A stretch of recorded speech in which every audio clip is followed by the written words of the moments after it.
انسان کا جو رویہ یا اس کا جو کریکٹر ہے اس پر دو چیزیں امپیکٹ کرتی ہیں کہانی. ایک چیز جینیٹیکل افیکٹ ہوتا ہے، جینز اس کو کہتے ہیں، اور سادہ کر لیتے ہیں کہ simply circulation of blood in our body by the parents.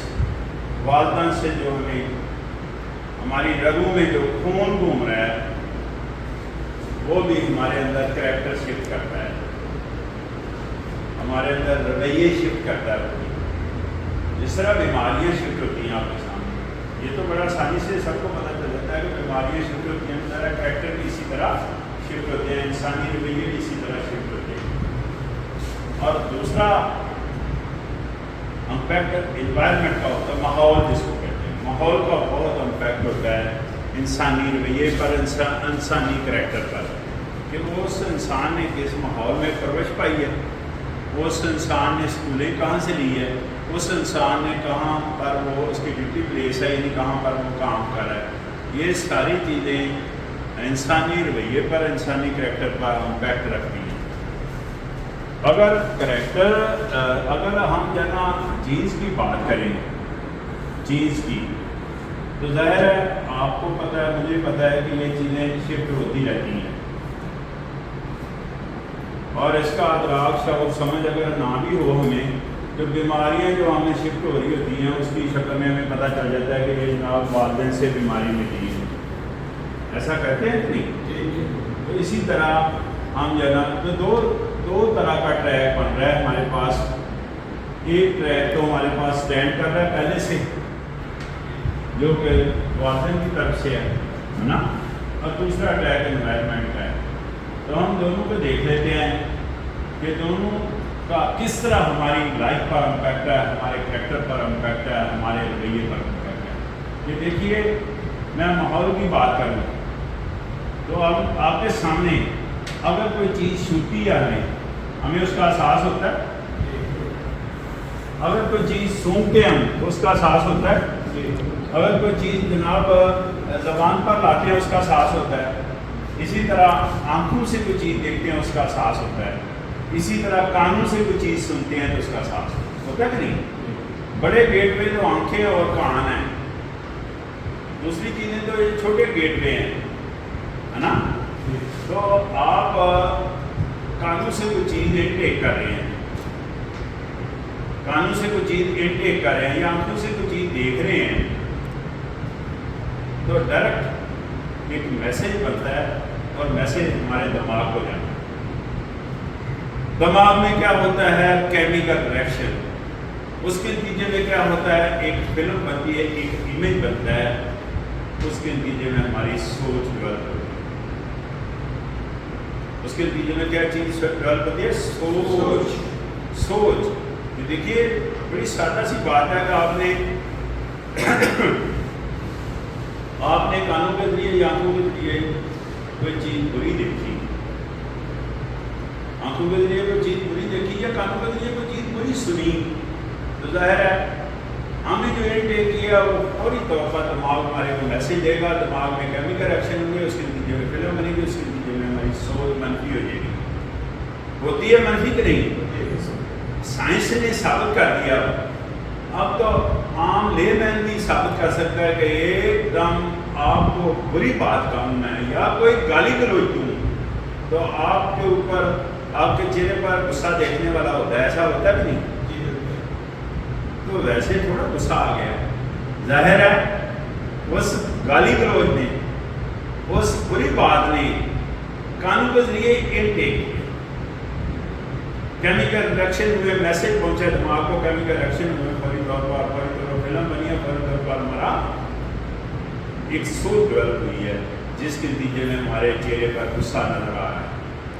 ایسا نا، اس کا مطلب معاشرے کا بہت زبردست امپیکٹ ہے ہماری لائف پر، ہمارے کریکٹر پر، ہمارے رویے پر. اب اس کی دوسری سائڈ کھول کر دیکھیں. دوسری سائڈ ہمارا دل ہے. دل میں اگر میل کچیل ہو، دل ہی کالا ہو چکا، کہتے ہیں اس کا تو دل ہی کالا ہو چکا، کہتے ہیں کہ نہیں کہتے ہیں؟ اگر میل چال ہو، دل کالا ہو، دل میں اچھی باتیں نہ ہم جو ہے ٹیک کریں، دل کے اندر اگر ہمارے پاس اچھی باتیں نہ ہوں تو کیا نتیجہ نکلے گا؟ ظاہر ہے اس کا میسج بھی دماغ ہو جائے گا، اس کا میسج بھی دماغ ہو جائے گا، کیمیکل ریئیکشن ہوں گے، اس کے نتیجے میں فلم بنے گی، ایمیج بنے گا، اور اس کے نتیجے میں سوچ بنے گی۔ تو آپ کو پتہ چل گیا کہ دو ٹریک ہیں، ایک ہمارا دل ہے، دل کے بارے میں قرآن پاک میں ٹھیک ٹھاک طریقے سے ذکر کیا ہے۔ کیا ذکر کیا ہے کہ ہمارے جسم کے اندر گوشت کا ایک ایسا ٹکڑا ہے، خون کا ایک ایسا لوتھڑا ہے کہ اگر اس میں خرابی آتی ہے تو پورے جسم میں خرابی آتی ہے۔ تو وہ لوتھڑا یا خون کا ٹکڑا یا گوشت کا ٹکڑا کیا چیز ہے؟ دل۔ اسی لیے کہتے ہیں نا کہ دل سے بات کریں، کہتے ہیں نہیں، دل پر بات کریں، دل کی بات کریں۔ دل ہمارے پاس ایسا آرگن ہے، ایسا سورس ہے جس سے ہم کوئی چیز انٹیک کرتے ہیں۔ تو دو طرح کی انٹیک ہے، اور دونوں طرح کے انٹیک سے ایک دل انٹیک ہے اور دوسرا کیا چیز انٹیک ہے کہ ہم معاشرے سے انٹیک کر رہے ہیں۔ دونوں طرح کی چیزیں جو ہم انٹیک کرتے ہیں، دونوں راستوں سے جو چیزیں ہم انٹیک کرتے ہیں اس کے نتیجے ہماری سوچ بنتی ہے۔ آپ سوچ لیں، آپ سوچ کو ہم نے مثبت رکھنا ہے یا منفی رکھنا ہے، یہ ہمارے بس میں ہے، یہ ہمارے بس میں ہے۔ لہذا سوچ کو مثبت رکھیں، سوچ کو مثبت رکھیں، سوچ کو منفی نہ ہونے دیں۔ یہ سوچ کرتی کیا ہے؟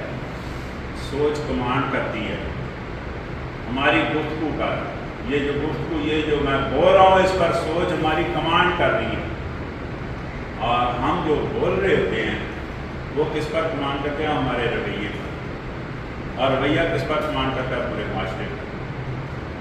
تو بات کہاں کی کہاں نکلی ہے؟ پتہ چل رہا ہے کہ معاشرے میں ہم بہتری لا سکتے ہیں ہم چاہیں، معاشرے کو برباد یا خراب یا انتشار پیدا کر سکتے ہیں ہم چاہیں۔ تو ہم یار اچھی سوچ رکھیں گے، اچھا ہمارا رویہ ہوگا، اچھی ہم گفتگو کریں گے، اور اچھے لوگوں میں بیٹھیں گے، اچھی محفل میں بیٹھیں گے، تو یہ کیسے ہو سکتا ہے معاشرہ صاف ستھرا ہمیں حاصل ہو؟ معاشرے میں بہتری ہم لا سکتے ہیں کہ نہیں لا سکتے؟ میرے خیال میں جو آپ کو سبجیکٹ میٹر پر میں نے بات کی ہے، یہ بات اتنی ہی کافی ہے۔ اگر ہم اسی پر بات کریں تو چھوٹی چھوٹی باتیں ہیں۔ گھر سے بچہ جنم لیتا ہے تو بچہ تین چیزیں سیکھتا ہے۔ بچہ، میں اس کو کہہ رہا ہوں، جو انسان ہیں، جو ہم لوگ ہیں، تو ہم تین چیزیں سیکھتے ہیں۔ کھانا پینا ہم سیکھتے ہیں، بولنا چلنا ہم سیکھتے ہیں، چلنا پھرنا ہم سیکھتے ہیں۔ سوچیں ذرا، اپنے بچپن کی طرف توجہ دیں، یہ تینوں چیزیں ہم گھر سے نہیں سیکھتے۔ اگر ان تین چیزوں میں، بولنے چلنے میں، چلنے پھرنے میں، کھانے پینے میں ڈسپلن ہو تو ہماری زندگی میں ڈسپلن نہیں آئے گا۔ ہمارے اندر بہتری آ سکتی ہے کہ نہیں آ سکتی؟ ہے نا؟ ہمارے اندر یہ تینوں چیزوں کی خاصی سلیکنس، ویکنس پائی جاتی ہے، اس میں ڈسپلن نہیں ہے، جس کی وجہ سے ہم جو ہے نا بے راہ روی کا شکار ہوتے ہیں۔ نہ کھانے پینے کی ہمیں تمیز ہے، نہ بولنے چلنے کی ہمیں تمیز ہے، نہ چلنے پھرنے کی تمیز ہے۔ ہمیں سوچ سمجھ کر دیکھنا چاہیے، سوچ سمجھ کر چلنا چاہیے کہ ہم نے کس کے ساتھ چلنا پھرنا ہے، اس کا معاشرے کو کیا فائدہ ہے، معاشرے کو کیا نقصان ہے۔ ہم نے سوچ سمجھ کر کھانا پینا چاہیے، کیونکہ ہم نے کتنا کھانا ہے اس کا ہم نے فیصلہ کرنا ہے۔ کیا وہ کھانا جو ہم کھا رہے ہیں وہ ہمیں ہضم بھی ہو رہا ہے کہ نہیں؟ کہیں اتنا سخت تو نہیں ہے کہ ہضم ہی نہیں ہو رہا، ایسے ہی ہے کہ نہیں؟ بعض دفعہ کھانا سخت تو ہضم ہوتا ہے آسانی سے، تو پھر یہ بھی آگے چل کر فیصلہ کرنا ہے کہ ہم نے کتنا بولنا ہے، اور اگر سخت بولیں گے تو اس کا کیا نقصان ہوگا۔ پھر ہم نے کس کی پیروی کر رہے ہیں، کس کی پیروی کر رہے ہیں؟ اللہ کے پیارے نبی کی۔ ان کا بولنا چلنا کیسا تھا، یہ بھی ہم نے سیکھنا ہے۔ دیکھو نا، ان کی ہم پیروی کر رہے ہیں، ان کے اندر تو عاجزی اور انکساری تھی نبی پاک صلی اللہ علیہ وسلم کے اندر، کہ نہیں عاجزی انکساری تھی؟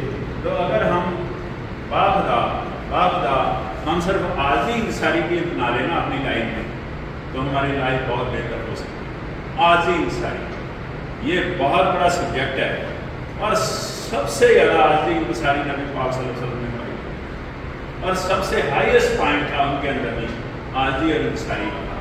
تو دیکھیں معراج شریف کا واقعہ سنیں تو بندہ پریشان ہوتا ہے، حیران ہوتا ہے کہ دیکھیں یار کہ عاجزی انکساری کی وجہ سے اتنا ہائیسٹ پوائنٹ دنیا میں کسی کو ملا، کسی نبی کو بھی یہ حاصل نہیں رہا ہے نا۔